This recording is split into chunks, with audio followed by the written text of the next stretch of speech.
Meskipun kedua balapan ini sama-sama menggunakan kata rally sebagai nama balapannya, nyatanya balapan Dakar Rally memiliki beberapa keunggulan daripada balapan WRC.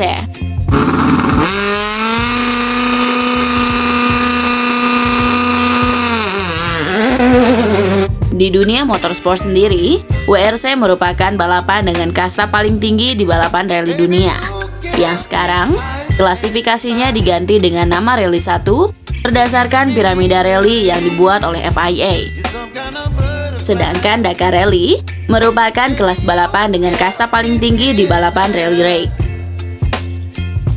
Namun berbeda dengan World Rally Championship, Rally Raid sendiri merupakan istilah untuk balapan tanah yang treknya sangat panjang dan bisa melintasi antar negara. Biasanya, balapan dengan nama Cross Country Rally sudah termasuk dalam golongan Rally Raid. Namun di tahun 2022, Amaury Sport, FIA, dan FIM atau Federation International de Motorcycle sepakat untuk membuat satu nama kejuaraan yang menaungi beberapa balapan Rally Raid paling besar dunia, yang disebut WRC atau World Rally Raid Championship. Kejuaraan ini dibentuk untuk menentukan siapa yang paling pantas untuk menjadi juara dunia di satu tahun tersebut. Karena penentuan juaranya diambil dari total satu tahun prestasi pembalap yang mengikuti beberapa balapan Rally Raid dunia. Contohnya seperti di tahun 2022, World Rally Raid Championship mengambil catatan waktu dari 4 balapan Rally Raid dunia, yakni Dakar Rally, Abu Dhabi Desert Challenge, Rally du Maroc, dan Andalusia Rally. Dan Nasser Al-Attiyah keluar sebagai juara dunia W2RC tahun 2022. Sedangkan untuk penamaan gelar juaranya di W2RC dibagi lagi dengan dua nama, yakni FIM Cross Country Rallies World Championship untuk kendaraan roda 2 dan quad bikes, dan FIA World Cup for Cross Country Rallies yang ditujukan untuk mobil, truk, dan kendaraan tubular. Pembentukan W2RC atau World Rally Raid Championship kemungkinan sengaja dibentuk guna membuat nama dari masing-masing balapan Rally Raid semakin istimewa dan bergengsi, dan membuat para pembalapnya memiliki tujuan yang lebih panjang guna meraih gelar juara paling tinggi di dunia balapan Rally Raid sepanjang tahun tersebut. Mengingat di balapan rally dunia seperti WRC saja, balapannya meliputi 1 tahun penuh meski dalam 1 bulannya hanya berkisar 4 hari saja untuk menggelar balapannya. Namun perlu diingat, balapan WRC sendiri merupakan balapan yang sangat prestisius dan sangat mahal. Bisa diibaratkan WRC adalah balapan F1 versi jalanan tanah. Itu disebabkan di dunia ini tidak ada lagi balapan beralaskan tanah yang paling mewah, bergengsi, dan secanggih balapan WRC. Namun, karena image tersebutlah yang menjadikan balapan WRC cukup sulit untuk diikuti oleh pembalap amatir. Meski di dalam balapan tersebut, terdapat kelas untuk mobil-mobil dengan biaya produksi lebih murah dari balapan WRC. Berbeda dengan balapan Dakar Rally yang memiliki klasifikasi yang banyak.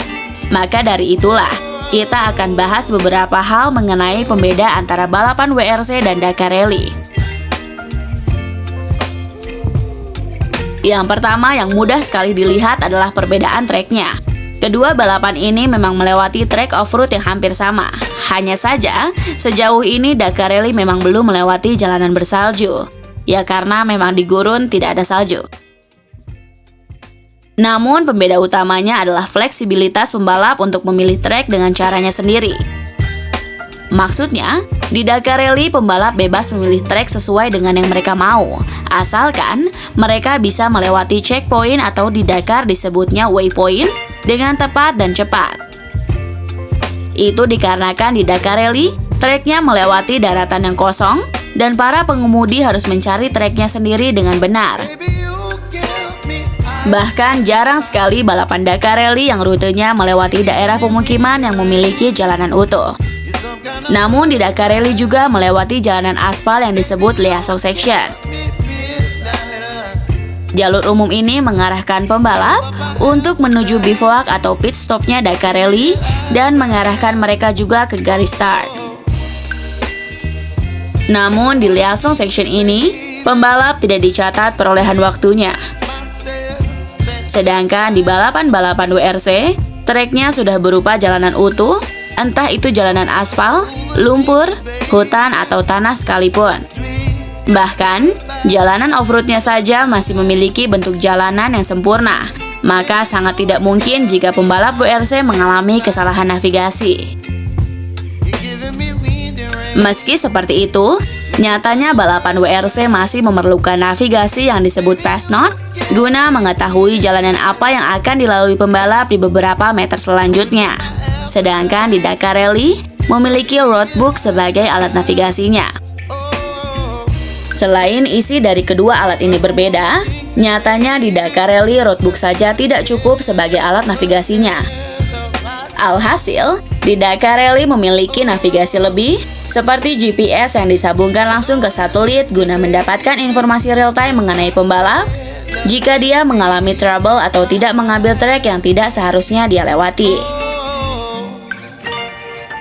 Karena resiko terbesar di Dakar Rally adalah tersesat, maka dalam kendaraannya, mereka sudah dilengkapi dengan alat pelacak GPS. Dan hal itu juga menjadi alasan kenapa di Dakar Rally sangat sedikit footage yang diambil oleh para penontonnya. Karena meski memiliki jumlah peserta yang jauh lebih banyak daripada balapan WRC, nyatanya orang yang menonton Dakar Rally sangatlah sedikit. Bukan karena balapan ini membosankan, melainkan cara bagi para penontonnya sampai ke spot balapannya saja sudah mirip dengan cara para peserta melewati trek balapannya.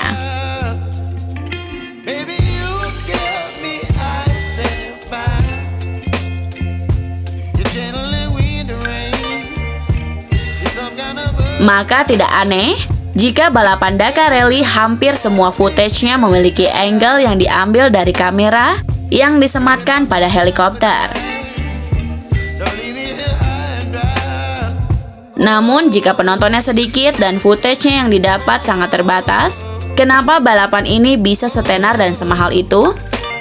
Alasannya sama seperti balapan WRC, yakni nilai marketing yang berguna menaikkan image suatu perusahaan dan meyakinkan calon customer jika kendaraan yang akan dibelinya dibuat oleh pabrikan yang memiliki kredibilitas di dunia balap dan memiliki durabilitas yang kuat juga. Mengingat di balapan WRC atau Dakar Rally, semua kendaraan akan disiksa habis guna menunjukkan potensi terbesar dari mesin atau jenis kendaraan tersebut. Meski pada nyatanya, Toyota Hilux yang menjuarai Dakar Rally 2023 kemarin menggunakan sasis dan mesin yang berbeda dengan mobil Hilux yang kita jumpai. Namun dengan kemenangan Toyota Hilux tersebut bisa menaikkan pride dari pemilik Toyota Hilux itu sendiri. Nilai materi tersebut akan didapat jika kita membahas tim balap yang berasal dari suatu pabrikan resmi, alias tim balap pabrikan. Berbeda ceritanya dengan tim balap private atau tim balap individu yang mengandalkan sponsor guna mendapatkan nilai dari segi materi. Ya simpelnya, makin sering dia naik podium, maka akan semakin besar pula peluang pembalap tersebut mendapatkan sponsor yang lebih besar dan banyak.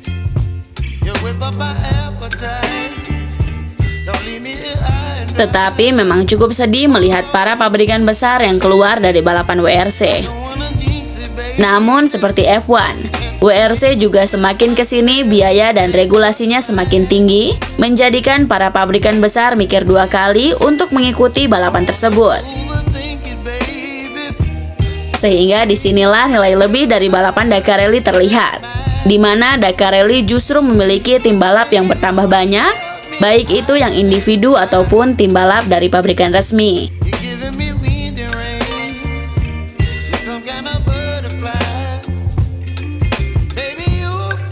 Untuk mengikuti balapan Dakar Rally, persyaratannya cukup mudah.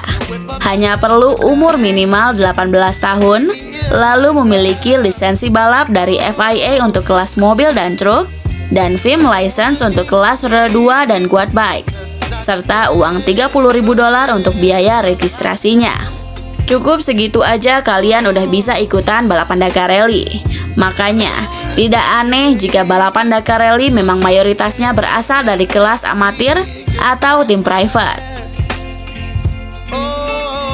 Namun meski demikian, nyatanya untuk kelas roda 4-nya hanya diisi oleh 3 tim pabrikan saja, yakni Toyota, Mini, dan Audi.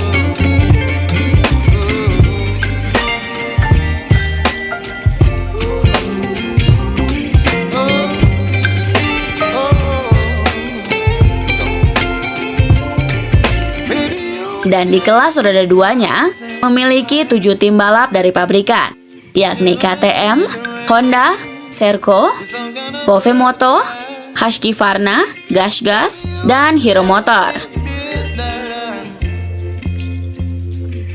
Sedangkan di kelas truk, sekarang hanya tersisa Iveco sebagai tim balap pabrikan karena Kamaz yang sudah di-banned di Dakar Rally sejak tahun 2023 kemarin. Dan terakhir ada Changan, Polaris, dan Yamaha untuk kelas SSPS. Dan sisanya, semua berasal dari tim private. Lalu alasan terakhir yang menurut kita Dakar Rally lebih baik dari WRC adalah Dakar Rally adalah tempat terbaik bagi para pembalap untuk menikmati masa tua dengan balapan. Entah bagaimana atau memang ada regulasinya. Namun, di WRC sekarang memang selalu diisi oleh para pembalap muda. Sedangkan pembalap yang sudah menua, mereka akan berpindah ke balapan Dakar Rally. Contoh yang paling baru seperti Sebastian Loeb yang pindah ke tim Bahrain Red Extreme dan mendapatkan juara kedua di kelas roda 4 selama 2 tahun berturut-turut.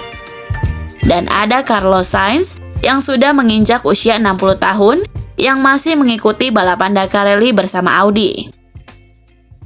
Lalu jangan lupakan sang superstar yang baru saja menjuarai Dakar Rally bersama Toyota Hilux-nya, yakni Nacer Al-Attiyah, yang dulu juga pernah mengikuti balapan rally dengan Ford Fiesta-nya. Sedangkan dari pembalap Formula One ada Fernando Alonso yang pernah mengalami kecelakaan di Dakar 2020 bersama mobil Toyota Hilux-nya.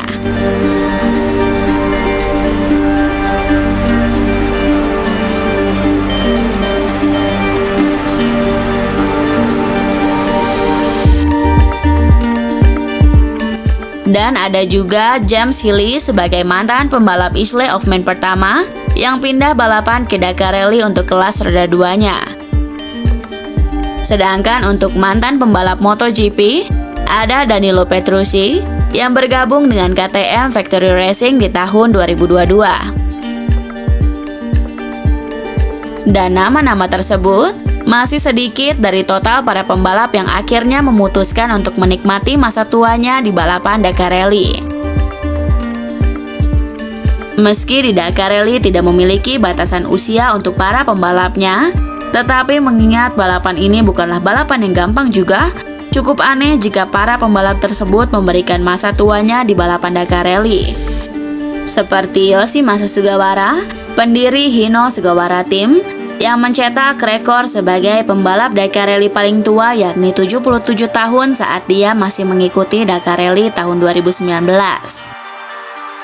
Namun dia akhirnya pensiun di tahun tersebut dan akhirnya posisinya sebagai kepala tim sekaligus driver utama dari Hino Sugawara diberikan kepada anaknya yakni Teruhito Sugawara yang sekarang umurnya sudah menginjak usia ke-50 tahun. Jika kalian memiliki pandangan lain mengenai kelebihan Dakar Rally atau mungkin kekurangan Dakar Rally daripada balapan WRC, silakan diskusikan di kolom komentar ya. Dan mungkin sekian saja pembahasan kami mengenai Dakar Rally versus WRC. Sampai jumpa di video selanjutnya dan terima kasih sudah menonton.